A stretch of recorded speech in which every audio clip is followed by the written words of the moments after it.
Hello guys, இந்த வீடியோவில் ஒரு நம்பர் 2ஆல் டிவைட் ஆகுமா ஆகாதான்னு அரித்மெட்டிக் ஆப்ரேட்டர் யூஸ் பண்ணாமல் பிட்வைஸ் ஆப்ரேட்டர் யூஸ் பண்ணி எப்படி கண்டுபிடிக்கிறதுன்னு பார்க்கலாம். இதுக்காக நம்ம பிட்வைஸ் அண்ட் தான் யூஸ் பண்ண போகிறோம். பிட்வைஸ் அண்ட் பொறுத்த வரைக்கும் ஒரு சின்ன ரூல் இருக்குது. எப்போவுமே ஒரு ஈவன் நம்பரை நீங்கள் 1ஆல் ஆட் பண்ணிங்கன்னா அதோட ரிசல்ட் 0 கிடைக்கும். அதே இது ஒரு ஆட் நம்பரை நீங்கள் 1ஆல் ஆட் பண்ணிங்கன்னா அதோட ரிசல்ட் பார்த்தீங்கன்னா உங்களுக்கு 1 கிடைக்கும். இது எப்படி ஒர்க் ஆகுதுன்னா, இப்போ நான் அந்த 10 வந்து பைனரி ரெப்ரசன்டேஷன் எழுதிக்கிறேன். 1010 அதான் அதோட பைனரி ரெப்ரசன்டேஷன்.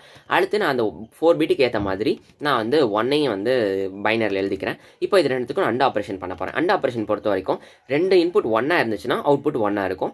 அப்படி இல்லையா மற்ற எல்லாமே 0 ஆகிடும். ஃபார் எக்ஸாம்பிள் இப்போ 1 இருக்குது, கீழே 0 இருக்குது, 0 ஆகிடும். அடுத்து 0 இருக்குது, 0 இருக்கனால 0 ஆகிடும். அடுத்து 1 இருக்குது, 0 இருக்கனால 0 ஆகிடும். 0 இருக்குது, 1 இருக்கனால 0 ஆகிடும். இதை நீங்கள் டெசிமலில் கன்வெர்ட் பண்ணிங்கன்னா டோட்டலாக உங்களுக்கு 0 கிடச்சிடும். அதனால ஒரு ஈவன் நம்பரை நீங்கள் 1 கூட ஆட் பண்ணும்போது அது 0 ஆகிடும். இப்போ அதே இது ஒரு ஆட் நம்பர் இருக்குது 11ஓட பைனரி ரெப்ரசன்டேஷன் 1011.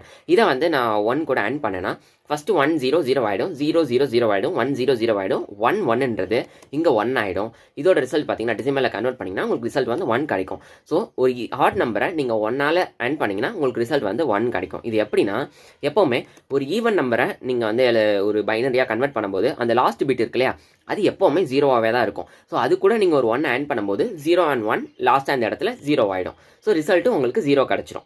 அதே இது ஒரு ஆட் நம்பர் எடுத்துக்கிட்டிங்கன்னா, ஆட் நம்பரில் எப்போவுமே இந்த லாஸ்ட் பொசிஷன் இருக்கு இல்லையா, அந்த லாஸ்ட் பிட் எப்போவுமே 1ஆக தான் இருக்கும். ஸோ அதுக்கு நேரம் நீங்கள் 1 போட்டு ஆட் பண்ணும்போது 1 லாஸ்ட்டாக வந்து 1 ஆகிடும். ஸோ உங்களுக்கு டெசிமலில் கன்வெர்ட் பண்ணும்போது ரிசல்ட் வந்து 1 கிடச்சிரும். இதனால தான் ஒரு ஈவன் நம்பர் கூட நீங்கள் 1 ஆட் பண்ணிங்கன்னா ரிசல்ட் 0 கிடைக்குது. அதே ஒரு ஆட் நம்பர் கூட 1 ஆட் பண்ணிங்கன்னா ரிசல்ட் வந்து 1 கிடைக்குது. ஸோ இப்போ இதே பிரின்சிபல் யூஸ் பண்ணி தான் நம்ம சால்வ் பண்ண போகிறோம். அண்ட் ஒரு நம்பர் 2ஆல் டிவைட் ஆகுதுன்னா என்ன அர்த்தம்? அந்த நம்பர் ஈவனாக இருந்தால் மட்டும்தான் அது 2ஆல் டிவைட் ஆகும். கரெக்டாக? ஸோ அந்த பிரின்சிபல் தான் இப்போ நம்ம இங்கே யூஸ் பண்ண போகிறோம். ஸோ நான் ஒரு நம்பரை வந்து இன்புட் வாங்கிக்கிறேன். இன்புட் ஆஃப் இப்போ நான் என்ன பண்ண போகிறேன்னா, இந்த நம்பரை வந்து ஆடா இல்லை ஈவனாக செக் பண்ண போகிறேன். இப்போ நான் வந்து ஈவன் நம்பர் கொடுத்துருந்தேன்னா ஈவன் அண்ட் 1 இருக்கும்போது நமக்கு ரிசல்ட் 0 கிடச்சிரும். 0 கிடச்சிருச்சுன்னா நமக்கு இந்த இஃப் பிளாக் வந்து எக்ஸிக்யூட் ஆகாது.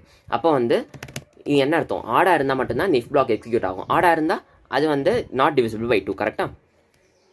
So not div by 2. அதே இது ஈவனாக இருந்துச்சுன்னா else print divide by 2. So இப்போ நான் அதை பிரிண்ட் பண்ணுறேன். இப்போ நான் உனக்கு ஒரு இன்புட் கொடுக்குறேன், 18 கொடுக்குறேன். So divide by 2. இப்போ அதே இது நான் வேறு ஒரு இன்புட் கொடுக்குறேன், 19 கொடுக்குறேன், நாட் டிவைட் பை 2.